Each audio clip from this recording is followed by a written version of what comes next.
Swear to me that everything you said about the Fireflies is true. I swear. Okay. The Last of Us is a story about love and human connection, and the lengths people will go to protect it, lying, killing, sacrificing others to defend the love they cherish. And this season, it seems the consequences of the choices Joel made last season are finally catching up to him, even destroying the very relationship he was trying to save.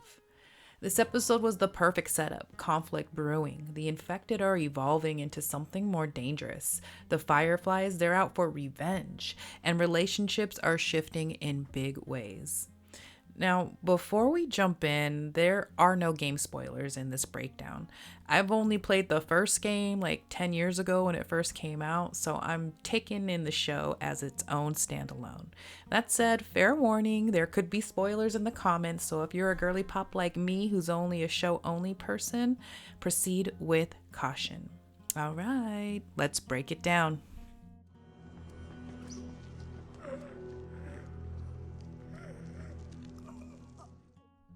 So this season starts 5 years after Joel saved Ellie from that life-ending medical procedure that was meant to create a cure for humanity from the Cordyceps fungus. And we immediately see that their relationship is rocky, to say the least.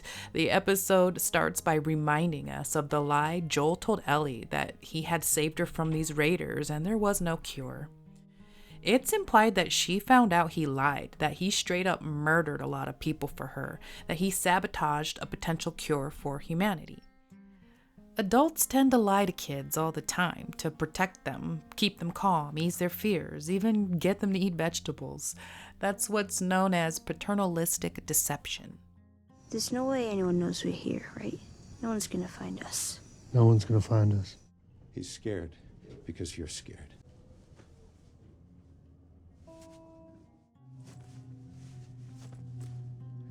We didn't tell her, we didn't cause her any fear, there won't be any pain. This goes back to ancient Greek philosophy and Plato's concept of a noble lie, a myth or lie told by those in power to maintain order or preserve hope. Same thing with paternalistic lies. Someone in authority decides the truth might do more harm than good, so they lie. Tactful. What's that? Lie. Joel sees his lie as noble. For Ellie's sake, to protect her mental state. It's always been his job to protect her, and she has reminded him about love, innocence, wonder, things missing from most people in this world. I used to hate the world, and I was happy when everyone died. But I was wrong, because there was one person worth saving.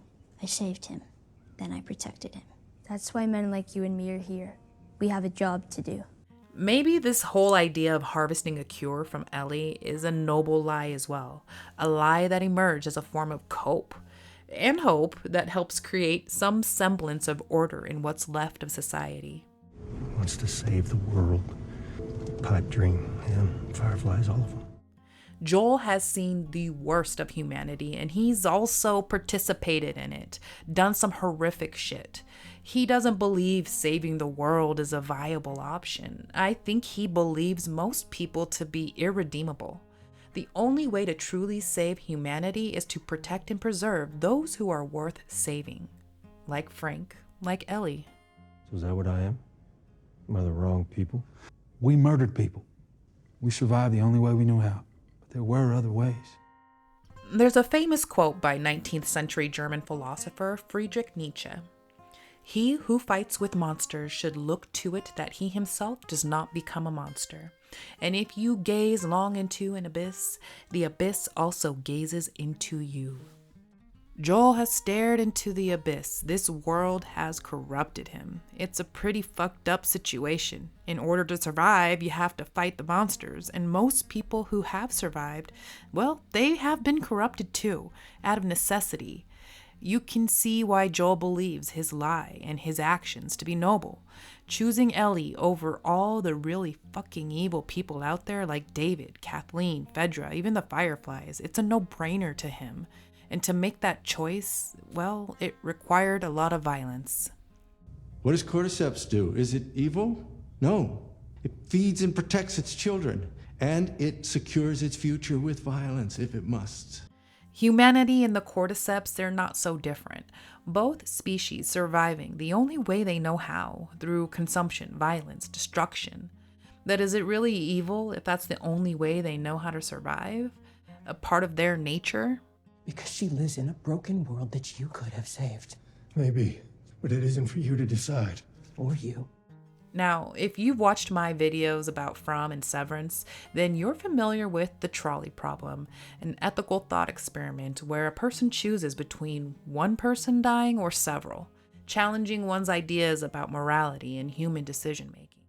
Joel has chosen the one over many, believing in his moral authority that Ellie is the part of humanity worth saving over the corrupted evil, that she'll fix the brokenness of this world, not through curing those fucks, but by living and providing the love he so desperately needs to get out of the abyss, to learn a new way to survive for a better future. You keep her alive, and you set everything right. All the shit we did. But the issue with noble and paternalistic lies is that they're subjective, and sometimes, honestly, they're selfish. Like with Joel, he's not only atoning for what he did, but for what he didn't do, saving his daughter.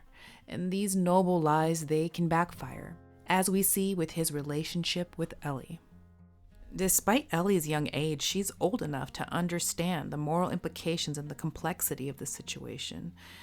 As adults, we often don't give young people enough credit, especially when they've also been through and seen some shit. Be careful who you put your faith in. The only people who can betray us are the ones we trust. Ellie feels betrayed about Joel's actions and his lie, that she was treated inferior like a child, wasn't allowed to make her own choice. So what would she decide, huh? Because I think she'd want to do what's right. Ironically, a big part of why Ellie trusted Joel in the first place was because he didn't coddle her. He was cold, blunt, treated her like anyone else, not with tact, but with honesty. No sugarcoating, no noble lies. I'm gonna talk to you like you're an adult. Joel and I aren't good people. We're doing this for us, because apparently you're worth something.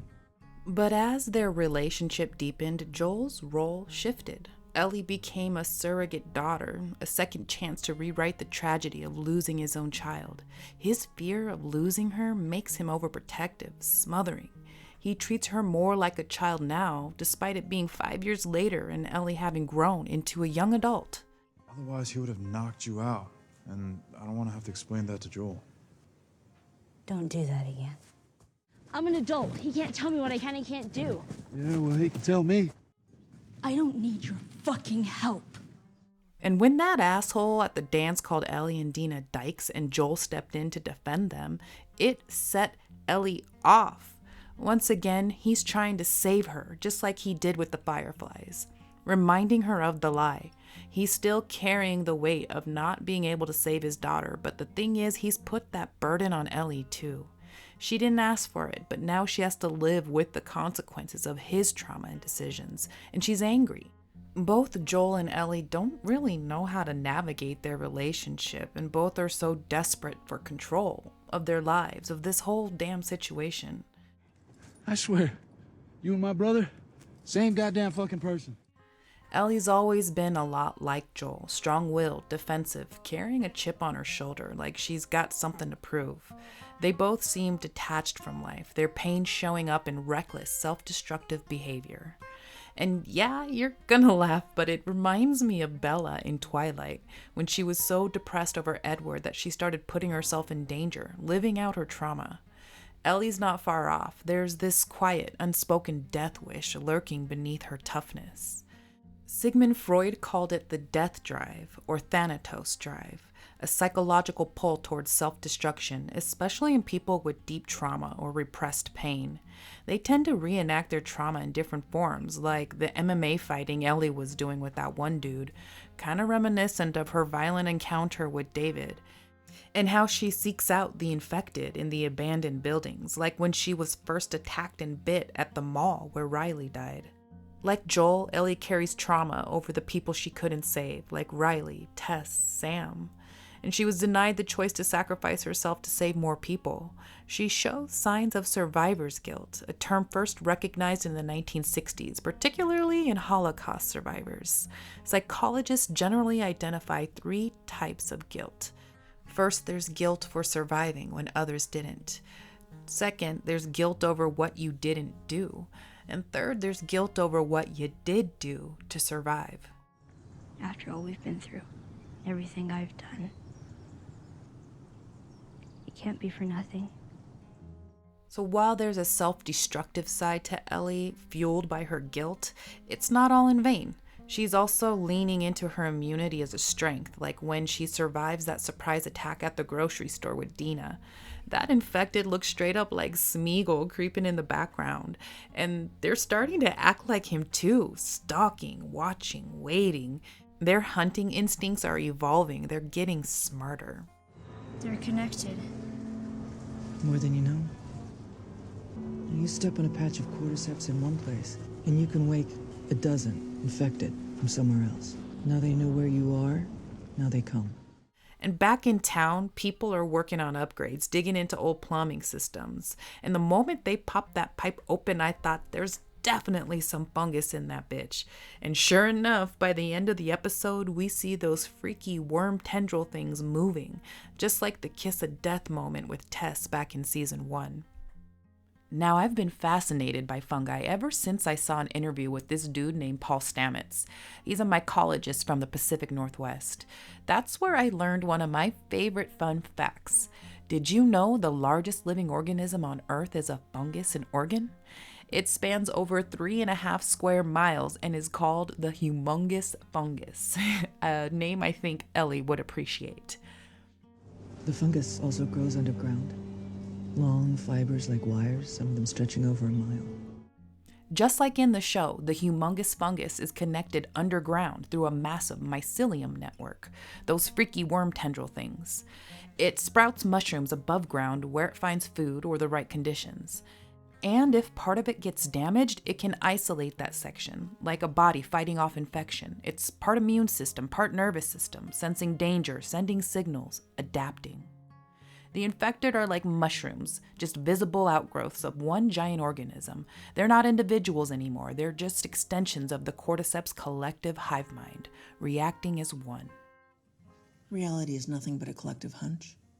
This quote comes from The Search for Signs of Intelligent Life in the Universe, a play that explores what it means to be human.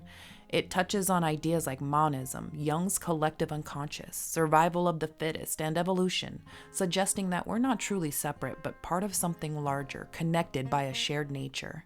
Instincts like fear, anger, love, and even the drive to reproduce guide us on a deep subconscious level. In The Last of Us, the infected are a literal version of that idea, cordyceps evolving for survival, all linked by an unseen intelligence underground. Just the tip of the iceberg, like old Milchek.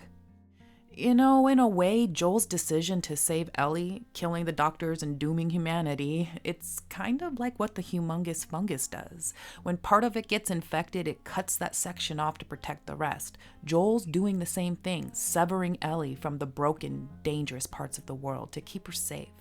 To him, she's the healthy part worth saving, even if it means letting the rest burn. Back in season 1, Marlene explains that the cordyceps have been growing in Ellie's brain since birth, but unlike the infected, she's disconnected from the hive. Her human biology and consciousness override the fungus's control. She evolved into a kind of hybrid, mostly all human, but adapted with an immunity for survival. And just like Ellie evolved to resist control, the infected have evolved too, tapping into their human instincts that they still carry, like the strategy, stalking, hunting, all in the name of survival. And so as the episode wraps up, we see that the infected have been called, the fungus alerting them to the whereabouts of the town. And I'm sure we'll see a more sophisticated surprise attack, perhaps a more coordinated effort like humans would do. But that's not all. We also learn that there's surviving fireflies, the youth of those that Joel slaughtered to save Ellie. A young woman named Abby seems to be their ringleader, and she's out for revenge. It's the same theme we've seen over and over with Sam and Henry, Kathleen and her brother, Frank and Bill, Joel and Ellie. People will kill for those they love. They will choose one life over many. So not only are there these new and improved infected on their way to the town, after 5 years of hunting Joel down, the Fireflies have found him too. Shit is about to go down next episode. One more thing before we wrap up. We are introduced to a woman named Gail, a therapist whose husband Eugene was killed last year by Joel. It seems to be a breadcrumb that will further build on Joel's current mental state and relationships within the community. Maybe even a standalone story like we saw last season with Bill and Frank. I love how deep this show goes into character development, really focusing on love and relationships and how humans work. I know there's already a lot of lore out there from the video game, but I really want to hear your thoughts on the show and its direction with the writing. Make sure you leave a comment below letting me know your thoughts. As always, if you like this video, please consider hitting the like button and be sure to subscribe for more breakdowns. Special shout out to my channel member. You too can get a member shout out by hitting that join button today. Your support helps keep this channel going. Until next time, toodles.